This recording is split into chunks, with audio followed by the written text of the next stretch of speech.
Hello nursing officer, Shivangi nursing academy selection factory के online platform में आप सभी का हार्दिक स्वागत अभिनंदन है।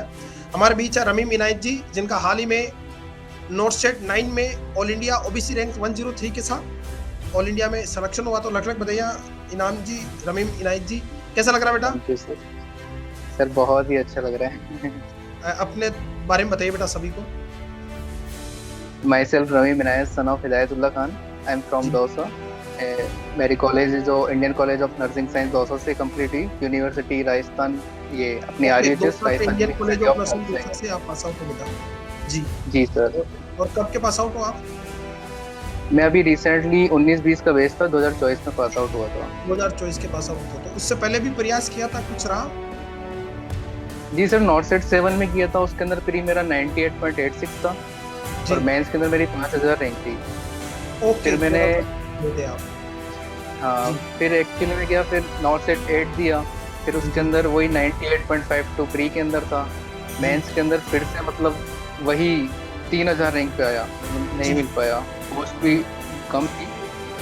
फिर उसके बाद स्ट्रेटजी चेंज की, जैसे कि अपने जावेद भैया है, शोएब भैया, उनके थ्रू एसएनए का पता लगा। अच्छा कंटेंट, बहुत ही अच्छा कंटेंट। फैकल्टीज पे कहने आप तो हो ही जी MSN वीडियो हो भी नहीं। अब बागराम सर, जीतू सर, उनकी साइकेट्रिक एफओएन, बस उसी का कंटेंट, मतलब कंटेंट ऐसा है कि एनक्लेक्स पढ़ने की जरूरत नहीं है। बेटा एनक्लेक्स तो बहुत छोटी चीज है यार, अभी अपने सामने मतलब बहुत आगे आ जो गए पहले सारे। क्वेश्चन आए थे ना, जैसे पहले वाले नोट्स में क्वेश्चन आए थे, रूल ऑफ 5 वो कोई नोट्स में नहीं है, एसएनए के नोट्स में मिला। एक्स्ट्रोफी ऑफ ब्लैडर वाला एपिस्पेडेसिस कोई नोट्स में नहीं मिला, वो मुझे उस नोट्स में मिला। मतलब काफी सारे छोटे छोटे क्वेश्चन वो ही आते जो बेटा, मेरे घर। वो ही सिलेक्शन कराते हैं डेफिनेटली। और इस बार टैग तो हमने लाइन ही बहुत यही अपडेट। है, छोटी जी, छोटी बातें और सिलेक्शन। छोटी छोटी बातें और सिलेक्शन। एंड जी। जब आप कॉलेज से पास हो तो पिताजी क्या करते हैं आपके बेटा? पापा गवर्नमेंट टीचर है।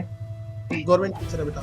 तो अभी जी। जैसे जब आप पढ़ रहे थे, एसएनएस से जब से जुड़े हो, आपको क्या लगा का जो कंटेंट की क्वालिटी वो क्या है? क्या एग्जाम में सीधे क्वेश्चन आ रहे हैं? डिट्टो। ये तो कहीं आ जाने रहे की हैं। जरूरत नहीं अभी है। जैसे जी। नोट्स 9 और मेंस में क्या लगा? आपने तो पेपर दिया है, कैसा लगा आपको नोट्स में से और एक्चुअली में क्या, मेरा थ्योरी तो अच्छी थी और क्वेश्चन प्रैक्टिस अच्छी थी, मतलब बहुत MCQ निकाल लिए थे। तो क्वेश्चन जी प्रैक्टिस से क्या, लोगों को प्री थोड़ा टफ तो नहीं था, टफ नहीं कह सकते उसको, मॉडरेटली कह सकते हैं। जी लेकिन वो पेपर जो लेंथी था। जी अब लेंथी पेपर के अंदर ये है कि क्वेश्चन बड़ा आ रहा है तो उसको अपन को डिनोट करना चाहिए कि मतलब लास्ट लाइन देख लो उसकी, क्या बोलना जी चाह रहे हो। कुछ बजवर्ड्स होते हैं जिसको कनेक्ट करके डायरेक्ट आंसर मिल जाते हैं, जैसे PPT वाले क्वेश्चन, वो 4 लाइन का था, फ्रेमवर्क दे दिया, लेकिन वो पूछ ये रहा है कौन सा रूट से देंगे। तो ऐसे क्वेश्चन की जल्दी जल्दी प्रैक्टिस थी। कॉन्फिडेंशियल था, मतलब प्री निकल जाएगा, घर पे आके बोल, प्री हर बार निकलता ही था। तो इस जी बार 99.13 से निकला। बहुत और मैं बढ़िया। इसके बाद भी इस बार थोड़ा कॉन्फिडेंस लग रहा था। मैंने बोला, घर आके बोल दिया था कि इस बार इंशाल्लाह हो जाएगा। हो जाएगा। और मैंने मेंस का और प्री का दोनों का पेपर देखा बेटा।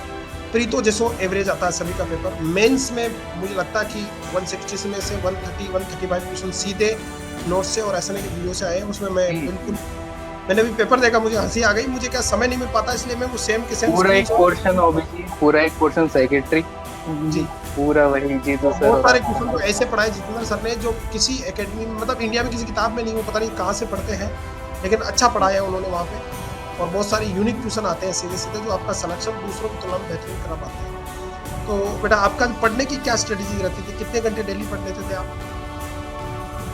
सर एक्चुअली में घर वाले किसी काम के लिए फोर्स तो करते नहीं थे, तो सुबह से उठ के कंटिन्यू रूटीन रहता था। लेट नाइट तक स्टडी करता था, उठता लेट था, लेकिन लेट नाइट तक 2-3 बजते थे। बिल्कुल। कभी भी ऐसा कभी जरूरी नहीं घंटा। कि सुबह जल्दी आने वाला सिलेक्शन लेता। मैं आज दिन तक नहीं उठा बेटा, मैं सही बता दूं आपको। मैं कम से कम 40,000 से ज्यादा नौकरियां आज दिन तक लगा चुका हूँ, और CHO HO तो कितने लगाए मुझे पता ही नहीं है। बट मेरा ये मन कहता है कि सुबह जल्दी उठने वाला या कोई रूटीन फॉलो करने वाला सक्सेस नहीं होता, बस कॉन्स्टेंटली काम करने वाला फॉलो होता है। कभी भी परफेक्ट नहीं बने आप, कंप्लीट करने की कोशिश करें। 2 बार फेलियर आए थे उसके बाद।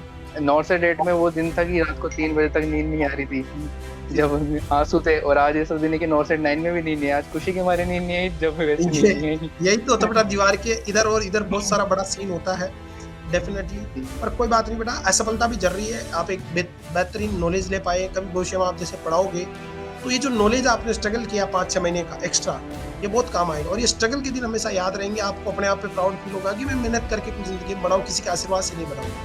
तो बहुत बढ़िया बेटा। जी और तो डेली लगभग 6-7 घंटे पढ़ाई कर लेते थे? जी सर। और रिवीजन का क्या स्ट्रेटेजी रखते थे, बच्चों को क्या संदेश है, रिवीजन क्या करना? रिवीजन तो जितना हो सके नोट्स को तो कर ही लो, चाहे तुम एमसीक्यू प्रैक्टिस ना करो, लेकिन नोट्स को अच्छे, क्योंकि क्वेश्चन थ्योरी नोट्स से मस्ट, बनेंगे, मतलब थ्योरी से थ्योरी कुछ। आपका क्लियर होना ही चाहिए जी। और कंटेंट एक ही फॉलो करो, एक ही बुक को 10 बार पढ़ना है, 10 को एक बार पढ़ने से मतलब नहीं है। बिल्कुल तो वही है। ठीक और है, एमसीक्यू बहुत प्रैक्टिस जितना ज्यादा हो सके उतना ज्यादा।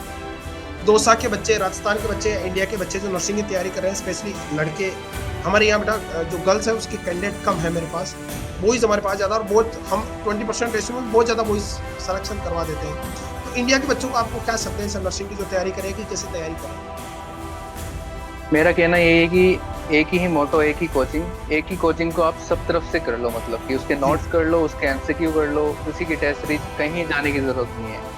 हाँ, अगर एक मतलब ही जगह आप इधर-उधर कंसिस्टेंसी भटकना मैटर नहीं करते हो ना, वर्ड छोटा है कंसिस्टेंसी, लेकिन इसका मायना बहुत बड़ा है। अगर तुम कंसिस्टेंसी निकाल लिए तो इजीली सिलेक्शन हो जाएगा। बहुत बढ़िया बेटा, अच्छा लगा Naveen Minayat, and proud of you, salute बेटा कि आपने लंबे समय तक मेहनत करी है और अपने थैंक यू सपनों सर। को पूरा किया। पेरेंट्स को भी आपने प्राउड फील कराया। मेरी तरफ से सबको नमस्कार। सबसे बड़ा और क्रेडिट पेरेंट्स का ही है सर। बिल्कुल बेटा, पिता उन्होंने की बहुत फिक्र को मेहनत करते फक्र हैं। में बदलना वो वाला काम है। बिल्कुल बेटा, और थोड़ा प्रयास करें, छोटी-छोटी बातें, और सिलेक्शन और सफलता एक दिन में नहीं मिलेगी, लेकिन एक दिन ज़रूर मिलेगी।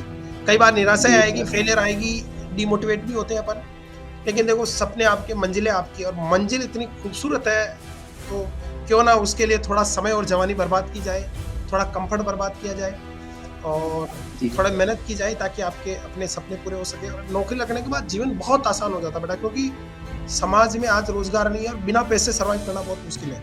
और नर्सिंग जैसे प्रोफेशन में जहाँ प्राइवेट में 5,000 15,000 रुपये सैलरी मिलती है, अगर गवर्नमेंट सेक्टर में 1 लाख सैलरी मिलती है, तो आदमी को मेहनत करना चाहिए। दूसरा सबसे बड़ी बात यह है कि आपने जो 4 साल में पढ़ा वही आपसे पूछा जाएगा। एम आई राइट?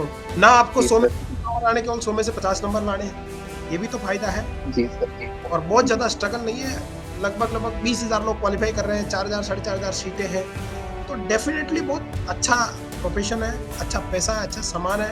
दूसरा, नौकरी एक जगह रह के की जाती है, तो फायदा ये है कि आपको ज़िंदगी भर इधर घर नहीं बदलना पड़ता। अगर आर्मी वगैरह ऐसी नौकरी देखो आप, कितनी टफ नौकरी होती है, बड़ी प्राउडफुल नौकरी है, लेकिन हर 3 साल में तबादला होता है, फैमिली को शिफ्ट करना, बच्चों की एजुकेशन, एक घर बनाना कितना टफ हो जाता है, आदमी घर बना के रह ही नहीं सकता ज़िंदगी में। तो प्राउड ऑफ यू बेटा, एंड अच्छे नर्सिंग ऑफिसर बने, जहाँ पे भी जाएँ आप, अच्छे से पेशेंट की केयर करें, नर्सिंग की यूनिटी को हमेशा बना के रखें, एक दूसरे नर्सिंग ऑफिसर की मदद करें, मेडिकल प्रोफेशन का सम्मान करें। God bless you, love you बेटा, thank you so much. Thank you sir.